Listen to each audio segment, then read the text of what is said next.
All right, everyone, a judge has ruled against the First Amendment argument that was being made by Project Veritas, actually, over the Ashleybiden diary incident. The main story goes that the diary was stolen. So this is stolen because, and there were also a number of electronic devices that were stolen from a residence that Ashleybiden was once at. These were then given to Project Veritas. They were purchased. And then they were trafficked interstate. It was stolen property. And you did have a couple of guilty pleas in this case. And people are using that as the basis for defending what's happening here. Well, you already had people plead guilty. They won't get any jail time, by the way, as part of their deal, which is the good news. So we know it was stolen because they admitted that they stole it. That's not how the justice system works. Again, even if the charges against somebody are false, a typical defendant, when looking at the possibility of extended prison sentence and or huge unassailable fine, and at the very least protracted litigation that takes time. People have jobs, so they have to take a lot of time off from their job, and they have to pony up 5-6 figures to fight the case against a government that has limitless money because they can always reach further into the taxpayers' pockets. Normally, a person, unless they have a cut-and-dry defense, there's no ambiguity whatsoever. Like, they can prove an alibi or something. Like, the government says, you killed Malcolm over here, and Malcolm died at 3 p.m., but you can prove that you were 100 miles away at the time, on video, partying at the karaoke bar. Okay, well then go ahead and defend yourself, because it's pretty cut and dry. The jury's probably not going to convict you. If there's any ambiguity, typically you get a plea deal. Did you know that most cases in the United States end in plea deals? They do not end in the largest sentence possible being given to the person who has committed the crime. In some cases, you get a plea deal even where the prosecution has cut and dry evidence. So, like, look, we can sit here for 2 or 3 fucking months wasting time on the court docket, or we can give this person a decent deal that they can deal with. So you're looking at 5 years in prison. We're going to drop the main charge. We give you you plead guilty to a couple of these misdemeanor lesser includeds. You're not on a registry. You're not on the no-fly list. You're not on the don't buy a gun list. You pay a fine. We'll ask for a suspended sentence. You know, it's your first time committing a crime or something. We'll ask for a suspended sentence and then just keep your nose clean. This happens more often than not. And even if the person knows themselves to be innocent, like let's say that you get blamed for vandalism or something. Or let's say it's a higher level charge. They think you stole a car, and you can't outright prove that you didn't steal it and then sell it to a bunch of cartel members. And they raided your home and they did find a stack of money, and they're like, well, this is awfully suspicious. Why do you have this freshly minted $5,000 just sitting in this briefcase here? We think that a cartel member bought the stolen car that you stole, Mr. Smith. Again, unless you've got a real ironclad alibi, you're probably pleading guilty to something. Even if you know yourself to be innocent, you're like, I was asleep that whole night. I didn't steal anybody's car. But that's not what matters. What matters is whether you can convince the jury or a judge, if there's not a jury trial, of that. With this particular case, therefore, we have ambiguity as to whether the diary was even stolen in the first place, because the guilty pleas in and of themselves don't prove jack shit. They mean absolutely nothing.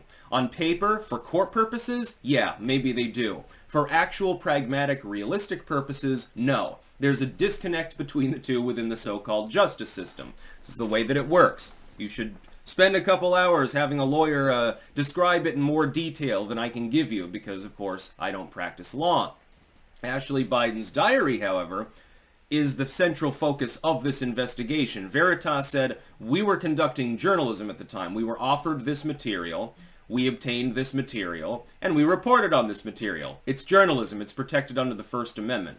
Assuming the diary was not stolen, or there was no knowledge of it having been stolen, which is still, again, up in the air, that claim would be true. The judge is rejecting it out of hand anyway. Technically speaking, because of those plea deals, etc., on paper, you can therefore do that and say, no, it's not journalism. I mean, this shit was stolen, and you still took it, and you still reported on it. But here's what the legacy media is not reporting on. The content of the Ashleybiden diary. That's really what we're interested in, isn't it? That's why Veritas was interested in producing the material and releasing it. Ashleybiden makes all sorts of claims against various friends and family members, including her dad, Joe Biden, saying that he acted in a potentially inappropriate manner with her. That's the only thing in the entire diary that I particularly care about. Oh, Uncle Hunter was smoking crack? Well, we know that. I don't think crack should be illegal. It should be dissuaded for use, but if you do want to smoke crack, okay, that's fine. Uncle Hunter bought a gun. I don't know how he got it. Well, yeah, he lied on a gun farm. Who cares? I don't give a shit.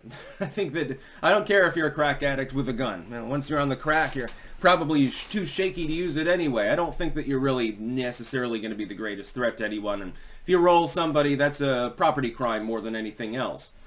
The diary, though, does make an allegation against the current sitting president of the United States, honk honk, totally legitimately elected with 82 million scoops of ice cream, that he was showering with his daughter when she was in an advanced age, and she felt it retroactively to be inappropriate.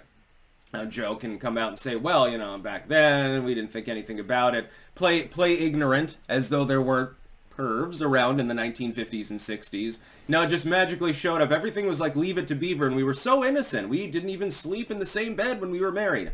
Yeah, that's mostly a mythology. I'm sure that the barbecues were a little bit less woke. I'm sure that the political conversations around the campfire were slightly different than today. But no, people can have inclinations, and Joe has had numerous interactions with females across the age spectrum, from really, really creepily young to, ironically enough, really, really creepily old.